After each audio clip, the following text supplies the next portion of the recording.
California Connected is made possible by the William and Flora Hewlett Foundation, making grants to solve social and environmental problems at home and around the world. The California Endowment, working to improve the health of and healthcare for all of California's communities. The James Irvine Foundation, expanding opportunity for the people of California. And the Annenberg Foundation, advancing public well-being through improved communication. Tonight, a special edition of California Connected. I'm a soldier. Wasn't supposed to cry, but I couldn't help it.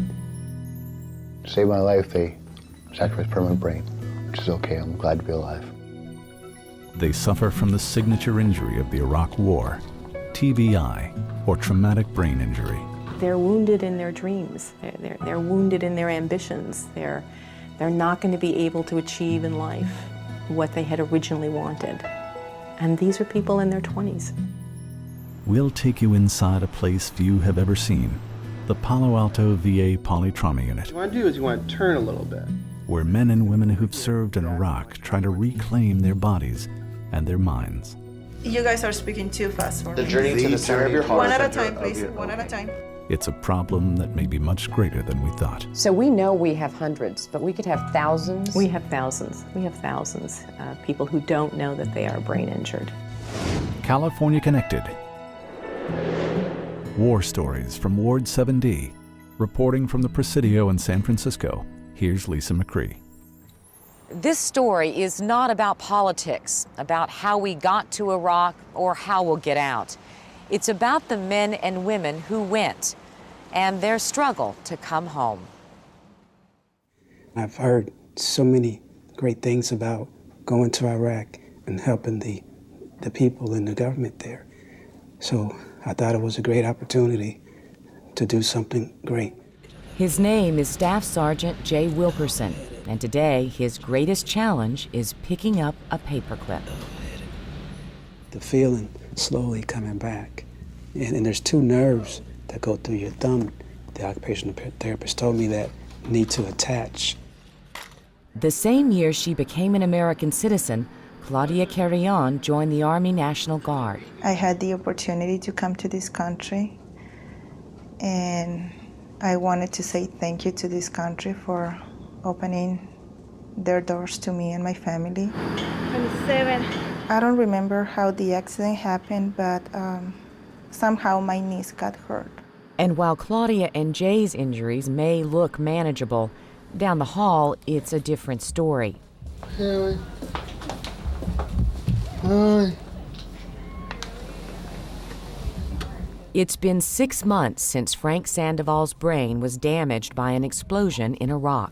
He joined the military shortly after 9/11. I miss you. Missed you too, baby. He wanted to make a change.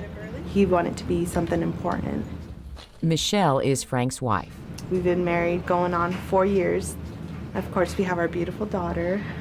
Frankie's such a strong person, and him being here is one thing that I know is going to be okay because he's making such a big improvement.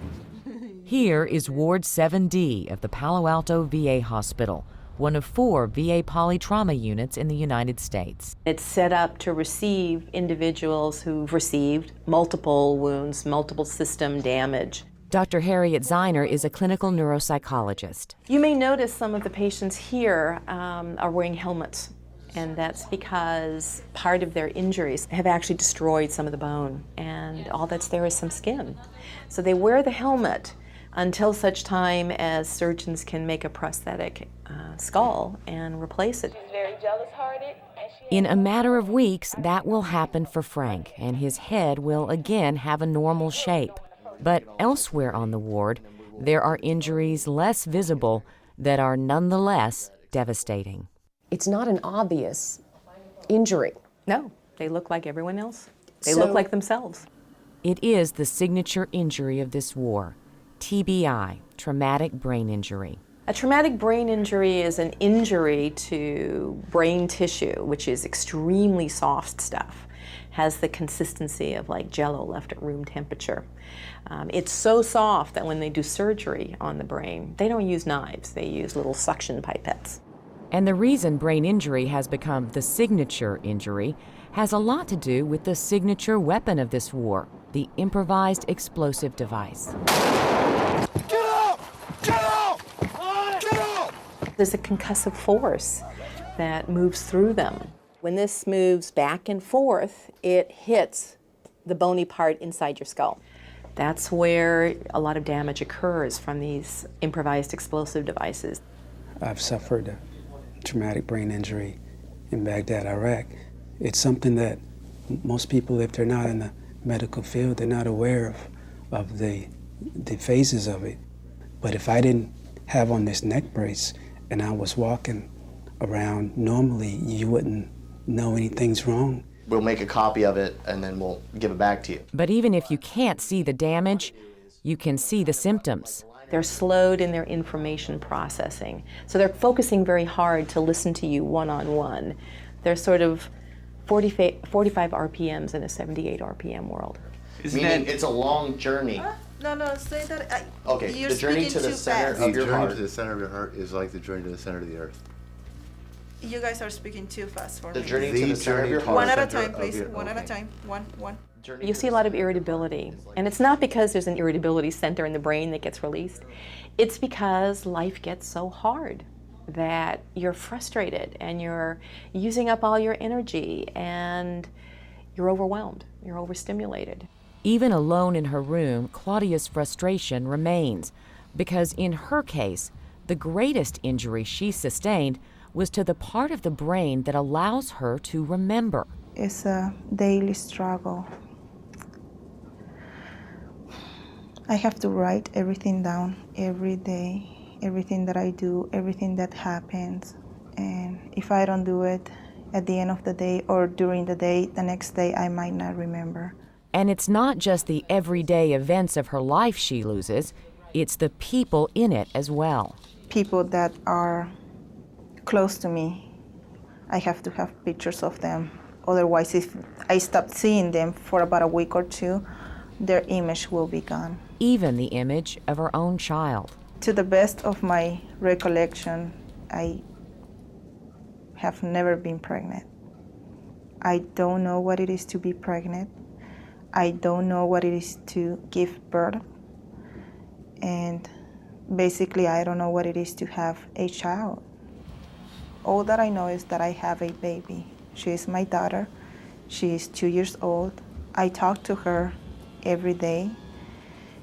She says, "Mommy," because she sees pictures of me. But I don't know. I do not have the feeling in the relationship between a mother and a daughter. How is it possible that I forget such a great event in my life when it's something that nobody will never forget? 20% of the people who've been injured are women who have head injuries. And I actually think some of the head injuries and some of the traumas that occur are experienced somewhat differently by women than by men. Men certainly hate the loss of memory, the loss of information. Women experience it as a change in their ability to relate. And that, again, is what I meant by the wound internally, the wound in who you want to be in this life.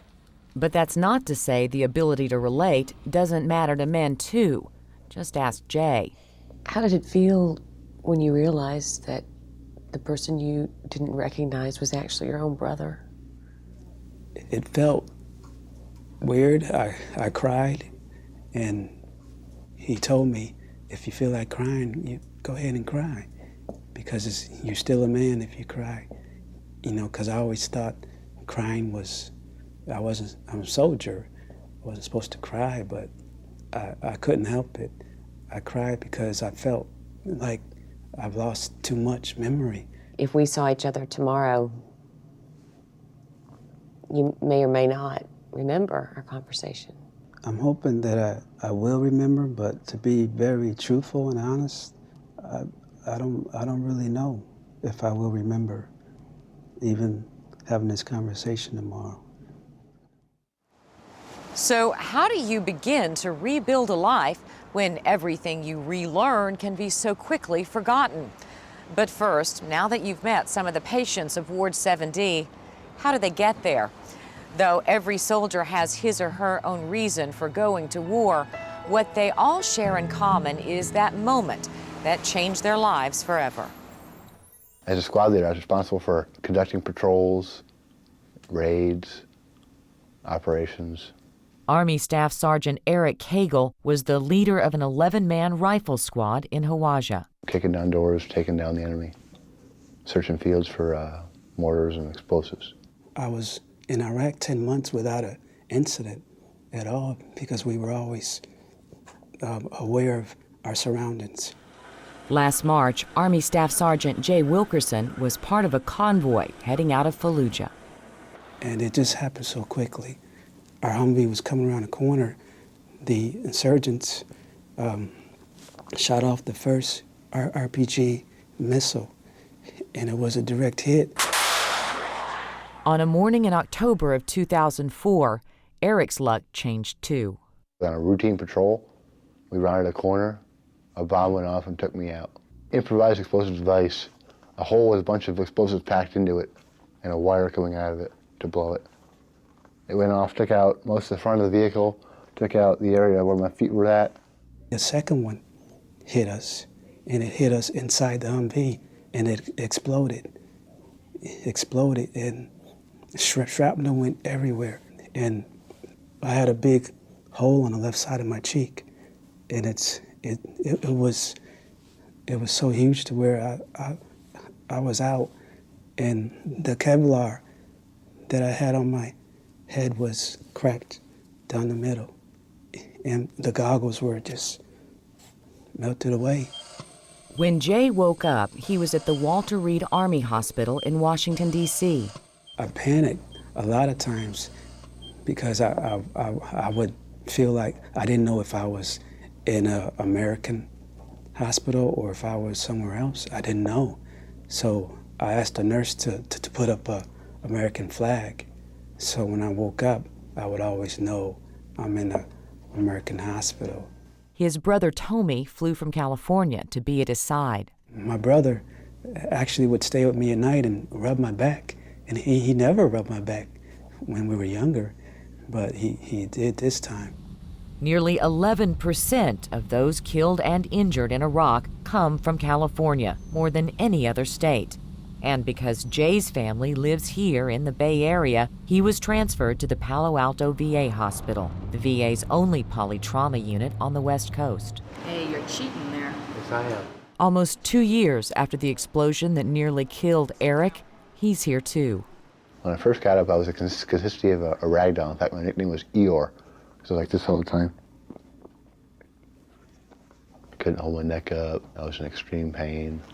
And like everyone on the polytrauma unit, he's recovering from a staggering combination of injuries. A piece of shrapnel hit me in the head, right here, straight into my brain, and it cut my carotid artery.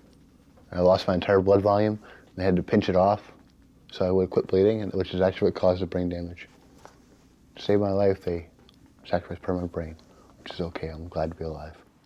And in Eric's case, the injury to his brain damaged his ability to control his impulses. How do you retrain yourself to be in control of that's gone? You just gotta monitor what you say and think real hard and long in your conversations. You always gotta be thinking, don't say anything, don't say anything, don't say anything, don't say anything dumb, don't say anything dumb. Dr. Harriet Zeiner says many of these injuries are a direct result of the evolution or de-evolution of modern warfare. What the Kevlar body armor did is it protected the individual from neck to mid-thigh, and then the helmet came down to here. And that's where we ended up with IEDs, which can take out a large number of people wearing Kevlar body armor. So we've now protected them from gunshot wounds, but they're being blown up. I was told that I was in an accident, that we were on a mission. We were holding fuel, and an Iraqi truck head-on collision into our truck.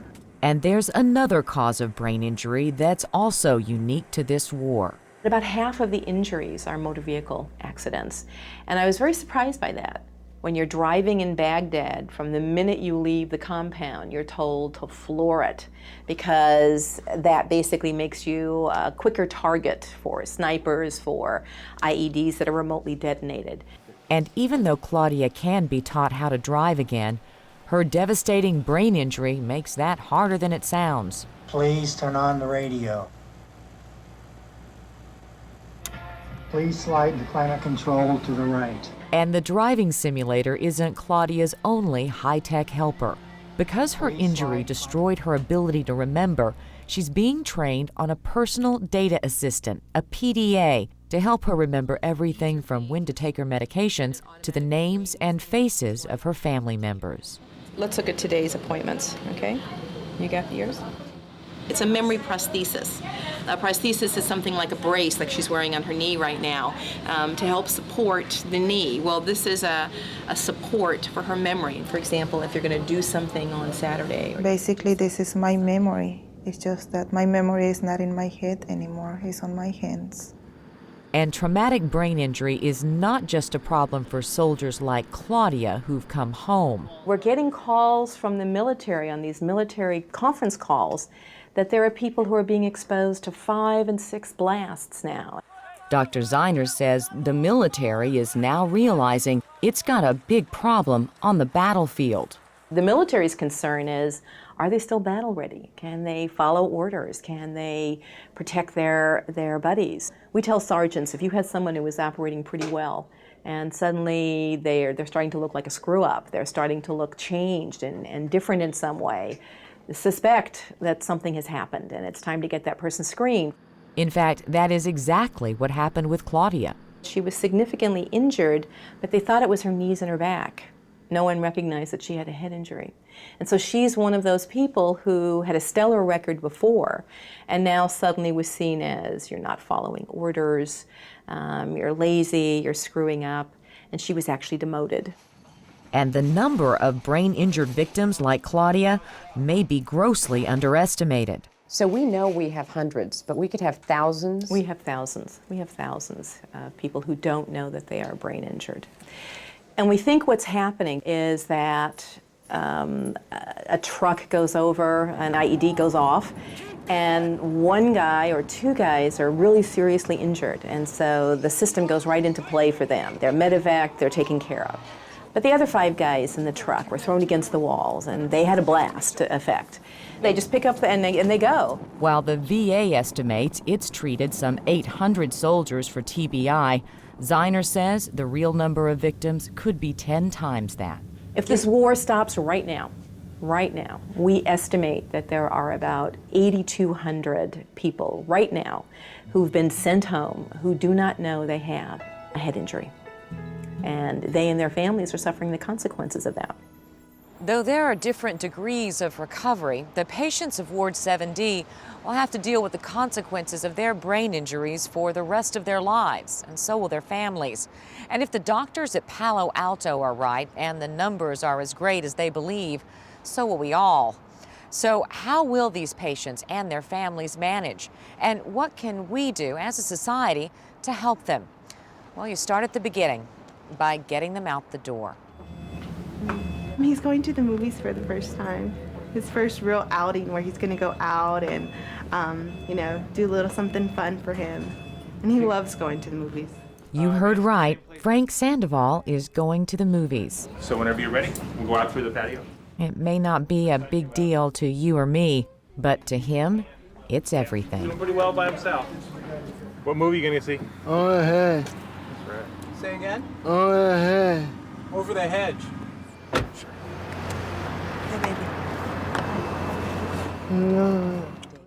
Jay also gets a chance to get off the hospital grounds. My brother took me to Pier 39 last week, and I've never been there.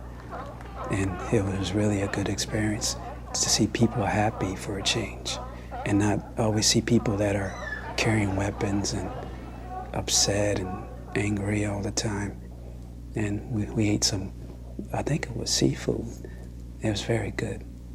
I couldn't really chew it, but I tried. I work all week, and I can't wait till Friday rolls around so I can drive out here and get them. Friday's my favorite day because that's the day that I can come out here and pick Jay up. Meanwhile, Eric gets ready for his next trip by practicing how to get in and out of a van. So the seat's going to be over here, exactly. You want to turn toward me. Since his wife left him, the weight of Eric's care has shifted to the shoulders of his mother, Linda. Well, he's my son. There's no choice. That's what we do. As moms, that's what we do. And sometimes it seems that Eric is facing the challenges of infancy all over again. Things like when he first started to talk, his first word was hi, and we got all excited about his first word of being hi. And then when he had his first meal, got all excited about, excuse me. But even with those victories, she can't always hide the stress and the grief.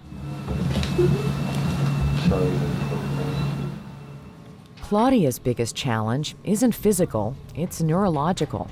Right now I am in a safe environment because everybody knows my problems. But once I go back to my house and my family, I think it's going to be a big change, and problems are going to rise that I probably don't know. Despite the differences in their injuries, Claudia, Frank, Eric, and Jay share one thing in common: concern for their friends still in Iraq.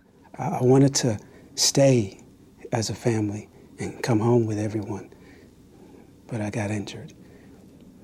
And I feel like my heart's still there because most of my friends are still there, and I hope they come home safely. But Jay knows that doesn't always happen. His best friend died in the attack that nearly claimed his own life. I feel sorry for my friend that died, Staff Sergeant Hernandez, because he was my best buddy. We did everything together in Iraq. And my brother actually told me that my best friend passed away. When I woke up, I was wondering why he didn't call me. He usually calls and sees how I'm doing. Who gave you the little bear? His fiance gave me the bear, and she gave it to me to represent strength. And she always told me that Robert Hernandez is always on my shoulder, and he's always encouraging me to get well.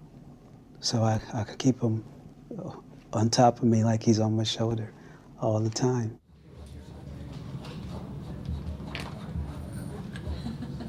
Somehow, they find the strength to do what they do each day, taking big steps and small here on Ward 7D.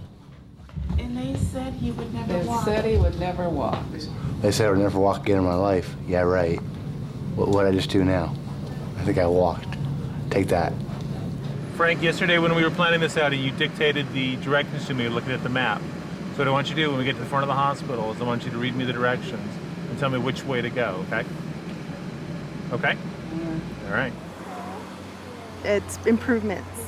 It's showing that, we're moving towards one day going home. And, he'll be able to get in the car and, hopefully just walk way home and not in a wheelchair. How you doing? Good. How you doing? Good, like always. Thanks. How's everything? How feeling? Good. Feeling good? Yeah. You ready to get on out of here? Yeah. Good. Go. Our family feels blessed that Jay was able to come home.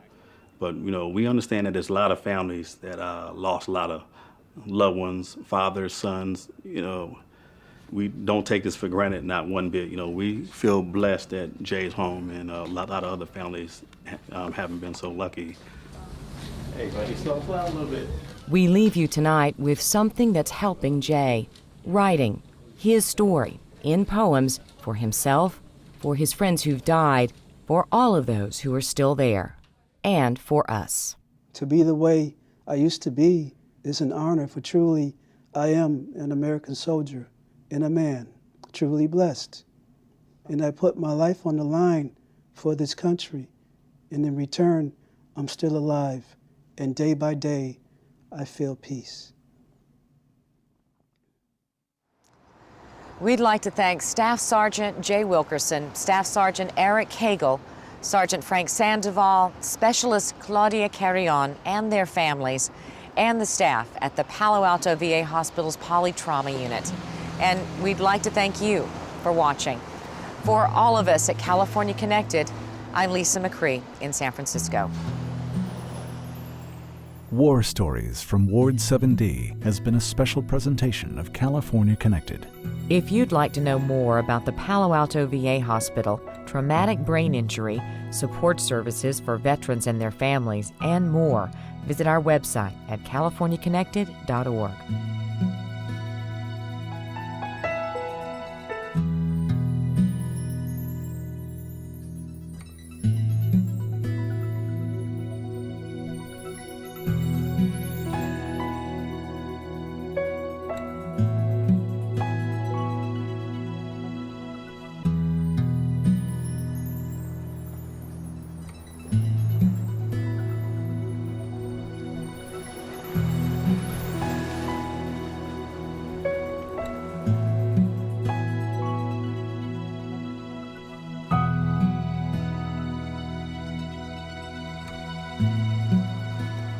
For more daily coverage of California, check out the California Report on your local public radio station or go to californiareport.org.